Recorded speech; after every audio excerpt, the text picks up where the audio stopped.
아르헨티나 팜파스 평원 끝자락에 자리한 마르틴 목장에서는 새벽부터 말발굽 소리가 메아리쳤습니다.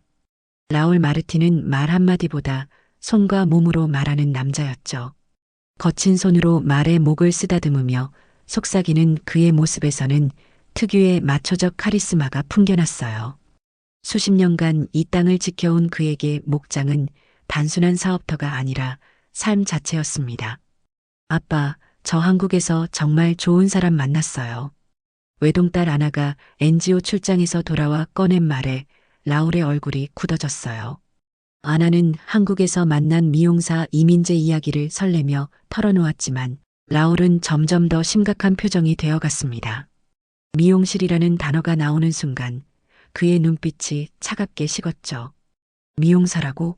머리나 깎아주는 남자랑 결혼하겠다고? 라울의 목소리에는 믿을 수 없다는 감정이 가득했어요. 아나는 아버지의 반응에 당황하며 민재가 얼마나 따뜻하고 성실한 사람인지 설명해 보려 했지만 라울은 고개를 저으며 자리에서 일어섰습니다. 그런 남자랑은 가족이 아니야. 내 딸이 아니고. 차가운 선언이었습니다. 아나의 눈에 눈물이 고였지만 라울은 돌아서며 말했어요. 결혼식에도 가지 않을 거다. 그 결정을 번복할 생각도 없어. 몇 달 후 아나의 결혼식 날이 다가왔습니다. 신부 대기실에서 아나는 계속 문을 바라보며 아버지가 마음을 바꿔 나타나기를 기다렸어요. 하지만 끝까지 라울은 오지 않았죠. 아나는 눈물을 훔치며 홀로 버질로드를 걸어야 했습니다. 웨딩드레스 자락이 바닥을 쓸며 만들어내는 소리만이 성당 안에 메아리쳤어요. 민재는 울고 있는 아나의 손을 꼭 잡으며 속삭였습니다. 괜찮아요. 언젠가는 아버님께서 마음을 열어주실 거예요. 하지만 아나의 마음속 깊은 곳에서는 아버지에 대한 그리움과 원망이 복잡하게 뒤엉켜 있었죠. 결혼식이 끝나고 신혼여행을 떠나면서도 아나는 계속 휴대폰을 확인했습니다. 혹시 아버지에게서 축하 메시지라도 올까 하는 희망 때문이었어요. 서울 외곽주택가에 자리한 작은 미용실 민재컷의 아침은 늘 고요했습니다. 이민재는 새벽 6시면 어김없이 가게 문을 열고 하루를 준비했죠. 거울을 닦고 가위를 점검하며 손님들을 맞을 준비를 차근차근 해나가는 그의 모습에서는 장인 정신이 느껴졌어요. 말수는 적었지만 손끝에서 전해지는 따뜻함으로 동네 사람들의 마음을 사로잡는 남자였습니다. 오늘도 수고 많으셨어요. 아나는 저녁마다 미용실로 민재를 마중 나갔습니다. 둘이 함께 걸어 올라가는 언덕길에서 아나는 작은 행복을 느꼈죠. 민재의 손은 늘 깨끗하게 관리되어 있었고 그 손이 자신의 손을 잡을 때면 마음이 안정되었어요. 하지만 마음 한구석에는 여전히 아버지의 빈자리가 아프게 남아 있었습니다. 아버지는 여전히 전화를 받지 않으세요. 민재는 아나의 어깨를 감싸며 조용히 위로했어요. 말보다는 행동으로 마음을 전하는 것이 그의 방식이었죠. 아나도 점차 이런 민재의 성격에 익숙해져 갔습니다. 미용실은 이웃 어르신들에게 특별한 공간이었어요. 머리를 깎으러 오는 것보다는 이야기를 나누러 오는 분들이 더 많았죠. 민재는 묵묵히 그분들의 이야기를 들어주며 때로는 고개를 끄덕이고 때로는 작은 미소로 응답했습니다. 민재 씨는 정말 신기해요. 말을 안 해도 사람들이 마음을 털어놓더라고요. 아나의 말에 민재는 쑥스러워하며 대답했어요. 저는 그냥 들어드리는 것뿐이에요. 어르신들께서 필요한 건 누군가의 조언보다는 들어줄 사람이시거든요. 그런 평온한 일상이 이어지던 어느 날 오후 아나의 휴대폰이 급하게 울렸습니다. 어머니의 전화였죠. 수화기 너머로 들려오는 어머니의 목소리는 평소와 달리 떨리고 있었어요. 아나야, 아빠가 큰일 났다. 목장일로 소송에 휘말렸는데 동업자가 배신을 했어. 지금 집에서 나오지도 않고 있고. 아나의 얼굴이 창백해졌습니다. 그동안 연락을 끊고 지냈지만 아버지는 여전히 그녀에게 가장 소중한 사람이었거든요. 민재는 아나의 표정 변화를 재빨리 알아채고 다가왔어요. 어머니, 정확히 무슨 일이에요? 전화 통화가 끝난 후 아나는 한참 동안 말을 잇지 못했습니다. 강하기만 했던 아버지가 무너졌다는 사실을 받아들이기 어려웠거든요. 아르헨티나의 겨울은 라울에게 유난히 혹독했습니다. 수십 년간 함께 일해온 동업자 카를로스가 장부를 조작하고 투자금까지 빼돌렸다는 사실이 드러났을 때 라울의 세상은 완전히 무너져 버렸어요. 목장은 경매에 넘어갔고 평생 쌓아온 모든 것이 하루아침에 사라졌죠. 당신 며칠째 방에서 나오지 않고 있어요. 라울의 아내 마리아는 문 앞에서 애타게 불렀지만 라울은 대답조차 하지 않았습니다. 한때 거친 목장을 주름잡던 남자는 이제 커튼을 친 어두운 방 안에서 시간을 보내고 있었어요. 수염은 덥수룩하게 자랐고 평소 깔끔하게 관리하던 머리카락도 엉성하게 헝클어져 있었죠. 며칠이 지나자 마리아는 더 이상 견딜 수 없었습니다. 몰래 아나에게 전화를 걸었어요. 아나야, 아빠가 정말 심각해. 밥도 제대로 안 드시고 씻지도 않으셔. 이러다가 큰일 날 것 같아. 아나는 어머니의 울음 섞인 목소리를 들으며 마음이 무거워졌어요. 아무리 화가 나 있어도 아버지는 여전히 자신에게 가장 소중한 사람이었거든요. 어머니, 제가 갈게요. 하지만 아빠가 너희 결혼을 인정하지 않잖아. 그래도 가족이잖아요. 아나는 민재와 상의한 후 급히 아르헨티나로 떠났습니다. 오랜만에 돌아온 고향집은 예전 같지 않았어요. 정원은 잡초로 뒤덮여 있었고 집안은 적막이 감돌았죠. 라울의 방문을 두드리자 안에서 거친 목소리가 들려왔어요. 누구든 그냥 가라. 아빠, 저예요, 아나. 긴 침묵이 흘렀습니다. 문이 천천히 열리자 아나는 충격을 받았어요. 평생 강인했던 아버지의 모습은 온데간데 없었고 수척하고 초라한 노인만이 서 있었거든요. 왜 왔어? 라울의 목소리는 쉬어 있었지만 여전히 딸을 밀어내려는 의지가 느껴졌습니다. 아빠를 한국으로 모셔가려고 왔어요. 미용사한테 밥 얻어먹긴 싫다. 라울은 고집스럽게 고개를 저었지만 아나는 포기하지 않았어요. 가족이니까요, 아빠. 저도 민재도 아빠가 필요해요. 그 순간 라울의 눈에 뭔가 흔들리는 빛이 스쳤습니다. 딸이 여전히 자신을 가족으로 생각하고 있다는 사실이 그의 마음 깊숙한 곳을 건드렸거든요. 결국 라울은 무거운 마음으로 한국행을 결정했어요. 떠나는 날 아침 그는 한 번도 돌아보지 않고 차에 올랐습니다. 하지만 창밖으로 스쳐가는 팜파스 평원을 보며 눈가가 촉촉해지는 것을 숨길 수는 없었죠. 인천공항에 도착한 라울의 첫인상은 실망이었습니다. 모든 것이 작아 보였거든요. 사람들도 건물들도 심지어 하늘마저 좁게 느껴졌어요. 평생 드넓은 팜파스 평원에서 살아온 그에게 한국의 풍경은 답답하기만 했죠. 어서 오세요, 아버님. 민재는 정중하게 인사했지만 라울은 고개만 까딱했을 뿐 말을 하지 않았어요. 공항에서 집까지 가는 동안 차 안은 무거운 침묵이 흘렀습니다. 아나는 중간중간 대화를 시도해봤지만 라울은 창밖만 바라보며 입을 다물고 있었죠.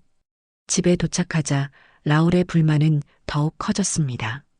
방은 그가 아르헨티나에서 쓰던 침실의 절반도 안 되었고 천장도 낮아서 답답함을 느꼈어요. 이런 곳에서 어떻게 사는 거야? 라울은 중얼거리며 짐을 대충 풀어놓았습니다. 저녁 식탁에서도 그의 기분은 나아지지 않았어요. 김치찌개와 반찬들이 낯설기만 했거든요. 입맛에 안 맞으시죠? 내일부터는 아르헨티나 음식을 해드릴게요. 아나의 배려에도 라울은 시큰둥한 반응을 보였습니다. 민재는 조용히 아나를 도우며 설거지를 하고 라울을 위해 방을 정리해 주었어요. 그런 민재의 모습을 라울은 멀뚱멀뚱 바라보기만 했죠. 이튿날 아침 라울은 일찍 일어나 미용실로 내려갔습니다. 호기심 반, 심심한 반이었어요. 민재는 벌써 손님을 맡고 있었는데 80대 할아버지의 머리를 정성스럽게 깎고 있었죠. 어디서 오셨어요? 할아버지가 라울에게 말을 걸었습니다. 라울은 어색하게 대답했어요. 아르헨티나에서 왔습니다. 어머, 그렇게 먼 곳에서 사위분이 참 좋은 분이시겠네요. 순간 라울은 당황했습니다. 이 할아버지가 민재를 어떻게 생각하는지 궁금해졌거든요. 사위가 어떤 사람인가요? 손끝이 참 따뜻해요. 말은 별로 안 하시지만 마음이 따뜻한 분이시죠. 우리 동네 어르신들이 다 좋아하셨어요. 라울은 할아버지의 말을 들으며 민재를 다시 바라봤습니다. 가위를 들고 있는 민재의 손놀림은 정확하면서도 부드러웠어요. 할아버지는 편안한 표정으로 눈을 감고 있었죠. 다 됐습니다. 민재가 거울을 들어주자 할아버지는 환하게 웃었어요. 역시 민재 씨 손은 다르네. 고마워요. 할아버지가 나간 후 라울은 민재에게 물어봤습니다. 저 할아버지 자주 오시나? 네, 일주일에 한 번씩 오세요. 머리를 깎으러 오시는 것보다는 이야기를 나누러 오시는 것 같아요. 민재의 대답에 라울은 고개를 끄덕였습니다. 뭔가 이해할 수 없는 감정이 밀려왔어요. 이 작은 미용실이 단순히 머리를 깎는 곳이 아니라는 걸 깨달았거든요. 라울이 한국에 온 지 열흘이 지나자 그는 묘한 변화를 보이기 시작했습니다. 처음에는 방에서만 시간을 보내던 그가 이제는 미용실 구석에 앉아 민재의 일하는 모습을 지켜보곤 했어요. 말로는 심심해서 그냥 앉아 있는 것이라고 했지만 사실은 호기심이 생겼던 거죠.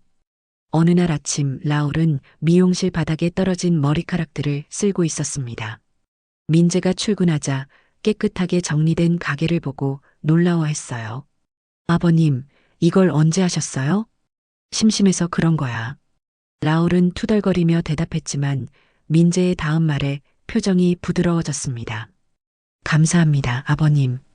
그 순간 라울의 입가에 작은 미소가 스쳤어요. 오랜만에 누군가에게 고마움을 받는 기분이었거든요. 목장에서는 당연한 일이었지만 여기서는 모든 것이 새롭게 느껴졌죠. 점심시간이 되자 아나가 도시락을 들고 내려왔습니다. 세 사람이 함께 식사를 하는 동안 아나는 아버지에게 말했어요. 아빠, 민재가 손님들과 어떻게 소통하는지 보셨죠? 말을 많이 하지 않아도 사람들이 마음을 열어요. 라울은 젓가락질을 멈추고 생각에 잠겼습니다. 목장에서는 큰 소리로 지시하고 명령하는 것이 당연했는데 여기서는 전혀 다른 방식으로 사람들이 소통하고 있었거든요. 저렇게 조용한데도 사람들이 따르는 이유가 있었군. 라울의 혼잣말을 들은 민재는 쑥스러워하며 고개를 숙였어요. 저는 그냥 제 일을 할 뿐이에요. 그날 저녁 라울은 오랜만에 거울을 제대로 들여다봤습니다. 머리카락이 너무 길어져 있었고 수염도 지저분하게 자라 있었어요. 평소라면 아나에게 미용실을 찾아가라고 했겠지만 이번에는 달랐죠. 민재. 라울이 민재를 불렀을 때 민재는 즉시 고개를 들었어요. 네, 아버님. 머리 좀 깎아줄 수 있나? 순간 미용실에 정적이 흘렀습니다. 아나는 깜짝 놀란 표정을 지었고 민재도 잠시 당황했어요. 하지만 곧 민재는 조용히 의자를 준비했죠. 편하게 앉으세요, 아버님. 라울이 의자에 앉자 민재는 망토를 씌워주며 물었습니다. 어떻게 깎아드릴까요? 내가 생각하는 대로 해. 민재의 손이 라울의 머리에 닿는 순간 라울은 눈을 감았습니다. 그 손길은 놀랍도록 부드러웠어요. 가위 소리가 작은 리듬을 만들며 흘렀고 민재는 한 올 한 올 정성스럽게 머리를 다듬어 나갔죠. 라울은 오랫동안 이런 편안함을 느껴본 적이 없었습니다. 목장에서의 바쁜 일상, 사업 걱정, 모든 것을 잊고 그냥 그 순간에 집중할 수 있었어요. 민재의 손에서 전해지는 따뜻함이 마음 깊숙한 곳까지 스며들었거든요. 다 됐습니다. 민재가 거울을 들어주자 라울은 자신의 모습에 놀랐습니다. 한결 깔끔해진 모습이 마치 다른 사람 같았어요. 눈가가 살짝 젖어 있는 것을 아나가 알아챘지만 아무 말도 하지 않았죠. 라울이 한국에 온 지 한 달이 지나자 그는 이제 미용실의 일부가 되어가고 있었습니다. 아침마다 가게를 정리하고 손님들에게 차를 내어드리며 때로는 간단한 대화도 나누었어요. 처음에는 어색했던 한국어도 점점 늘어가고 있었죠. 어느 날 저녁 민재는 책상에 앉아 설계도를 그리고 있었습니다. 미용실을 확장할 계획이었거든요. 라울이 호기심 어린 눈으로 다가와 물었어요. 뭘 하고 있는 거야? 미용실을 조금 넓히려고 해요. 손님이 늘어서. 민재는 설계도를 보여주며 설명했습니다. 라울은 도면을 자세히 들여다보더니 고개를 갸우뚱했어요. 여기 소파 말이야. 네, 대기용 소파를 놓으려고 하는데요. 등받이 있는 걸로 하려고. 민재가 고개를 끄덕이자 라울은 단호하게 말했습니다. 그거 말고 등받이 없는 걸 놔라. 기다리는 남자들은 잘 앉질 못해. 민재는 라울의 말에 고개를 끄덕였어요. 목장에서 평생 남자들과 일해온 라울의 조언이 일리가 있다고 생각했거든요. 그리고 여기 구석에 라울은 연필을 들고 도면에 무언가를 그려넣기 시작했습니다. 남자들만 앉을 수 있는 공간을 따로 만들어 여자들이랑 같이 앉으면 어색해하는 사람들이 있거든. 아, 그런 분들이 계시긴 해요. 민재는 라울의 아이디어에 관심을 보였습니다. 실제로 아내와 함께 온 남자 손님들이 어색해하는 모습을 종종 봤거든요. 작지만 아버님처럼 손이 큰 분들을 위한 공간을 만들고 싶어요. 민재의 말에 라울은 잠시 멈췄습니다. 아버님처럼 손이 큰 분들이라는 표현이 마음에 와 닿았어요. 민재가 자신을 어떻게 생각하는지 알 수 있었거든요. 며칠 후 확장 공사가 시작되었습니다. 라울은 목장에서 쌓은 경험을 살려 직접 공사 감독에 나섰어요. 벽을 허물고 새로운 공간을 만드는 과정에서 그의 지시는 정확했죠. 이 벽은 좀 더 두껍게 해야 해. 소음 때문에. 바닥재도 미끄럽지 않은 걸로 써야 하고. 공사가 끝나고 새로 단장한 미용실을 본 동네 사람들은 감탄했습니다. 특히 남자 손님 전용 대기 공간은 큰 인기를 끌었어요. 등받이 없는 의자와 간단한 테이블, 신문을 읽을 수 있는 공간이 딱 적당했거든요. 이거 누가 아이디어 낸 거예요? 단골 할아버지가 물어보자 민재는 라울을 가리키며 대답했어요. 아버님께서 조언해 주셨어요. 그 순간 라울의 얼굴에 자부심이 스쳤습니다. 오랜만에 누군가에게 도움이 되었다는 기분이었거든요. 저녁 식사 시간 라울은 처음으로 먼저 말을 꺼냈습니다. 민재야, 내일 새로 오는 손님들 많을 것 같은데 준비는 됐어? 네, 아버님 덕분에 좋은 공간이 만들어져서 기대돼요. 라울은 고개를 끄덕이며 작은 미소를 지었어요. 그리고 주변 사람들에게 슬슬 자랑하기 시작했죠. 사위가 말이야, 손끝이 정말 섬세해. 라울이 한국 생활에 적응한 지 2달째 되던 어느 토요일, 동네 복지센터에서 무료 커트 봉사 활동이 있었습니다. 민재는 매월 한 번씩 이런 봉사를 해왔는데 이번에는 라울도 함께 나서겠다고 했어요. 아버님, 괜찮으시겠어요? 하루 종일 서 있어야 하는데. 괜찮아. 나도 뭔가 도움이 되고 싶어. 라울의 말에 아나는 놀라움을 감추지 못했습니다. 평소 남의 일에 나서는 것을 꺼려하던 아버지가 자발적으로 봉사를 하겠다고 나선 거였거든요. 복지센터에 도착하자 이미 많은 어르신들이 줄을 서서 기다리고 있었어요. 라울은 민재 옆에서 수건을 건네주고 어르신들을 안내하는 역할을 맡았죠. 처음에는 어색했지만 점차 익숙해져 갔습니다. 할아버지, 이쪽으로 앉으세요. 라울이 한 할아버지의 팔을 살짝 잡아들이며 의자까지 안내해드렸어요. 할아버지는 라울의 큰 손에서 전해지는 따뜻함을 느끼며 고맙다고 인사했죠. 아이고, 고마워요. 어디서 오신 분이세요? 아르헨티나에서 왔습니다. 저기서 머리 깎아주시는 미용사가 제 사위예요. 라울이 민재를 가리키며 말하자 할아버지는 환하게 웃었어요. 아, 민재 씨 장인 어른이시구나. 민재 씨 손끝이 얼마나 좋은지 우리가 다 알죠. 그때 복지센터 한쪽에서 카메라를 든 사람들이 나타났습니다. 지역 방송국에서 지역사회 봉사 활동을 취재하러 온 거였어요. 기자는 봉사 현장을 촬영하다가 라울의 모습에 관심을 보였죠. 실례지만 인터뷰 좀 해도 될까요? 외국인 봉사자분이 특별해서요. 라울은 처음에는 당황했지만 민재가 격려하는 눈빛을 보내자 용기를 냈어요. 어떻게 이런 봉사활동에 참여하게 되셨나요? 기자의 질문에 라울은 잠시 생각하더니 천천히 입을 열었습니다. 저는 처음에는 사위를 인정하지 않았습니다. 작은 미용실을 운영하는 남자가 제 딸에게 무엇을 해줄 수 있을까 싶었거든요.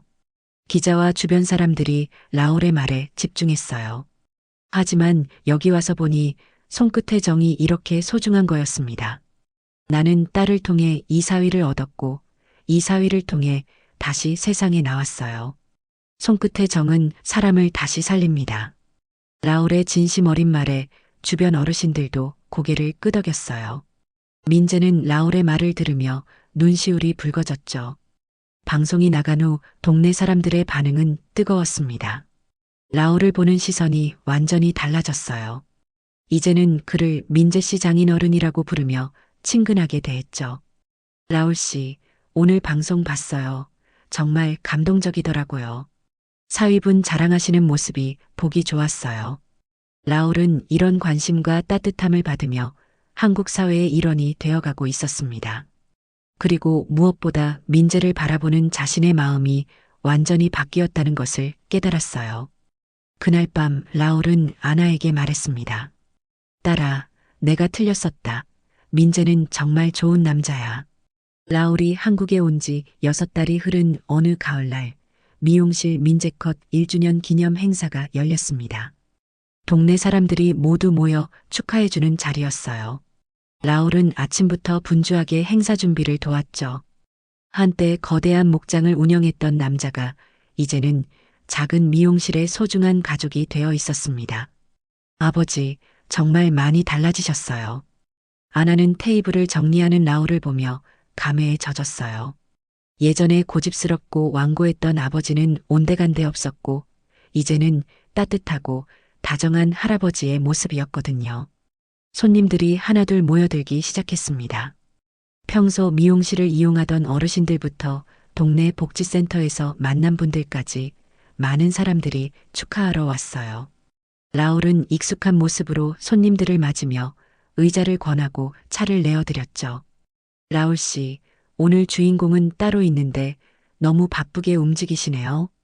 단골 할머니의 말에 라울은 웃으며 대답했어요. 제 사위 가게니까 당연하죠. 자랑스러운 사위거든요. 그 말을 들은 민재는 가슴이 벅찼습니다. 처음 아르헨티나에서 만났을 때 차가운 시선으로 자신을 바라보던 라울이 이제는 자랑스러운 사위라고 말해주고 있었거든요. 행사가 한창 진행되던 중 아나가 마이크를 잡고 일어섰어요. 오늘 이렇게 많은 분들이 와주셔서 정말 감사합니다. 사실 저에게는 오늘이 특별한 의미가 있어요. 아나의 목소리가 약간 떨렸습니다. 처음 민재와 결혼했을 때 아버지가 함께 해주시길 바랐거든요. 하지만 그때는 아버지께서 저희 결혼을 인정해주지 않으셨어요. 라울은 고개를 숙이며 그때를 떠올렸어요. 얼마나 완고하고 편견에 사로잡혀 있었는지 후회가 밀려왔죠. 지금 이 자리에서 아버지와 남편이 함께 있다는 것만으로도 저는 정말 행복해요. 아나의 말에 박수가 터져 나왔습니다. 라울은 자리에서 일어나 민재의 어깨를 감쌌어요. 그땐 너무 작아 보여서 불안했는데 지금은 내가 나보다 훨씬 커졌구나. 라울의 말에 민재는 깊이 고개를 숙였습니다. 아버님, 감사합니다. 앞으로도 잘 부탁드려요.